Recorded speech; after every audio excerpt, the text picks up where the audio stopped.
What's going on, guys? It's Khal from Khal Sabers. I know it's been quite a while since I've last made a video, but I've been finishing up some of the builds that are on my commission list, and this is one of them. This is John's Romans Mark 1 as first built, so you can see it's all nice and shiny, not like the weathered prop that you might see in all the pictures and what was kind of used on screen. It was a bit busted up, but this is what it would be as if it was first built, all nice and shiny.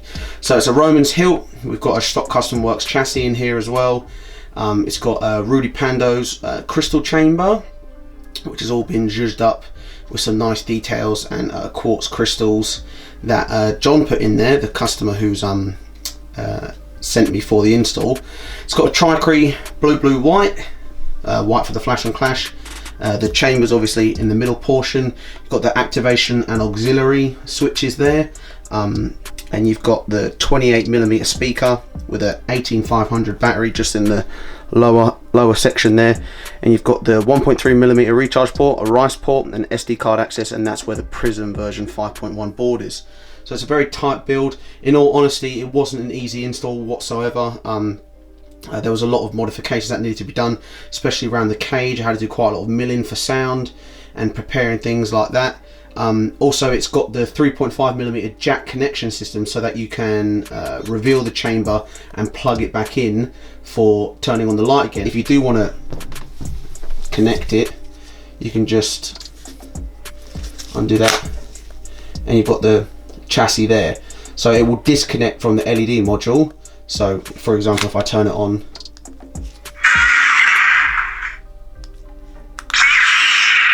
so the top one's activated, so you see the LED's lit, and then you can undo it, the LED's not lit, and then you can push it back and it's lit again. So that sort of connection system allows you to reveal the chamber without actually physically disconnecting the LED. So you've got some just normal sound fonts on there. John didn't want anything too snazzy, but I did put some fonts on there for him. He wanted certain sounds and power down sounds. So I turn that off, and then just. This is the weapon of a Jedi Knight. That was one of the boot sounds that he wanted.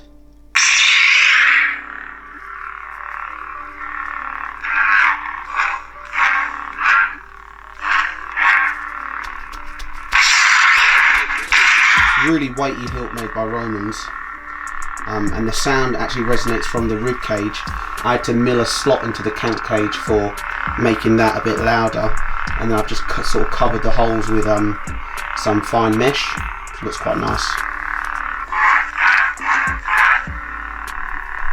It's a really nice weighty hilt.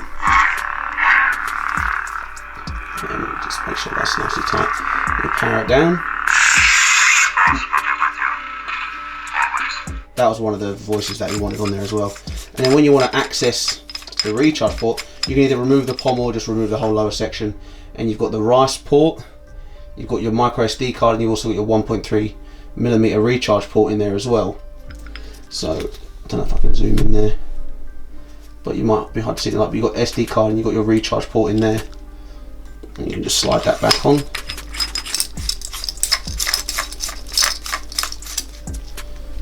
Like so.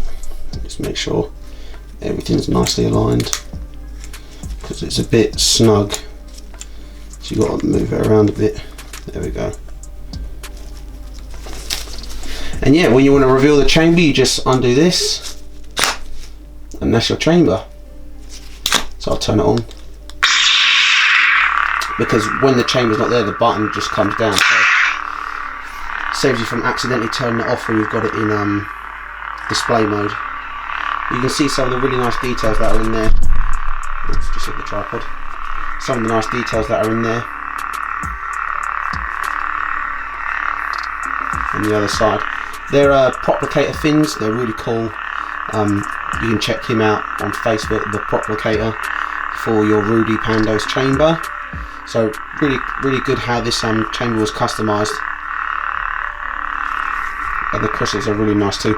John wanted a focusing crystal at the top, so I put one in the top for him as well. So really nice details there. Very happy with those. So some really nice details and copper pipe in there as well. And then obviously the LED's disconnected.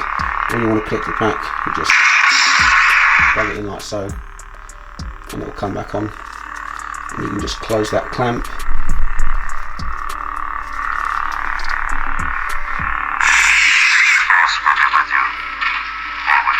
And that's really the Saber in itself, to be honest. There's not really too much more to say about it other than that. It was just one of those installation jobs. Like I said, John had done some work on the crystal chamber already, and then I had just done the electronics installation, modifying the chassis to work, just basically bringing it to life. So obviously I've got to make a custom blade for it. Because of the LED module that's inside, you need to have a blade that sort of, the film starts a bit earlier, so that way it can slide over the LED module. So I've just got to make a bigger one of these really, and that's pretty much it.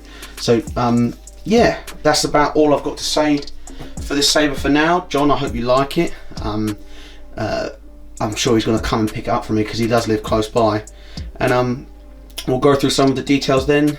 And yeah, if you're new to the channel, be sure to subscribe so you can see any of the other Saber videos that I do, and be sure to like it if you like the build. If you don't like it, you don't have to like it. But yeah, so this build's finished. I'll see you guys on the next video.